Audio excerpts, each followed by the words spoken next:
Duane Gruis is a man who speaks from experience.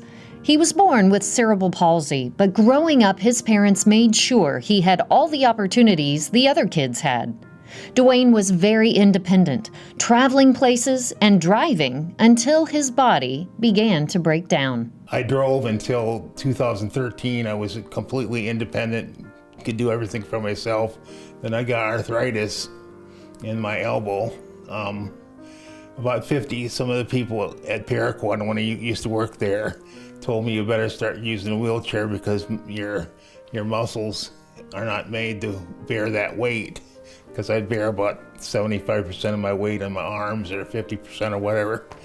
And so sure enough, about 52 years old, I started having pain. And that put me first in a manual chair, and then eventually I couldn't do anything anymore. I'm in a power chair and I have a live-in aid. So that's quite a change from where I started. I think the biggest challenge that Duane faces is transportation. Just not being able to have that independence of making choices of where you need to go at that time spontaneously is a huge challenge, especially when he wants to help others as much as he wants to.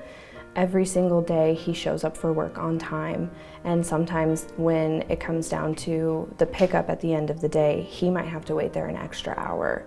So he's still there at the office working, making sure that his time is being used wisely while he waits for transportation to come get him. But Duane's physical challenges do not stop him. He is a strong advocate for others with disabilities, not just for transportation, but many other issues. He works for UCP Heartland as a service navigator. His days are spent providing information and referral resources to families that contact him. I get calls from people from all over the state of Missouri wanting to know about services for people with cerebral palsy and mostly autism now. And so what I try to do is I try to hook them up with the service networks to get the programs that they need.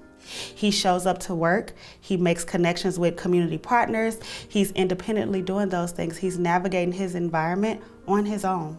There's something about him that just puts such an ease on other people, and the way that he speaks to them and lets them know that everything's going to be okay and that he's going to find the resources that he needs to for them and make sure that they're successful in life. Duane is also the coordinator of Disability Rights Legislative Day at the state capitol. UCP was lucky enough to bring 75 individuals to the Jefferson City to talk to our legislators.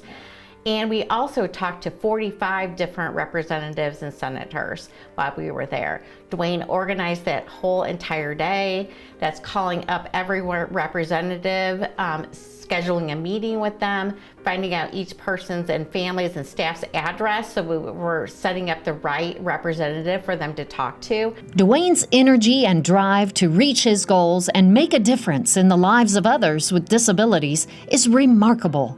He is truly an inspiration to the many lives he touches. Duane inspires me with his tenacity to just get things done, to push forward and push through everything and push through other people's expectations, regardless of what they might think. When you see Duane at first, you might picture a certain type of person because he's in a power chair, but the second that you talk to him and you get to know him, he exceeds all expectations. I really admire Duane's care for others, his empathy towards this community, but also his compassion to teach us how to support him in that community. Duane is so special to me. I think it's important for everybody out there to set daily goals and write them down, because it'll smooth out the path and you'll end up getting further along the road if you're kind of working towards something instead of letting life just happen to you. And that is why, Duane Gruis, you are a mental health champion.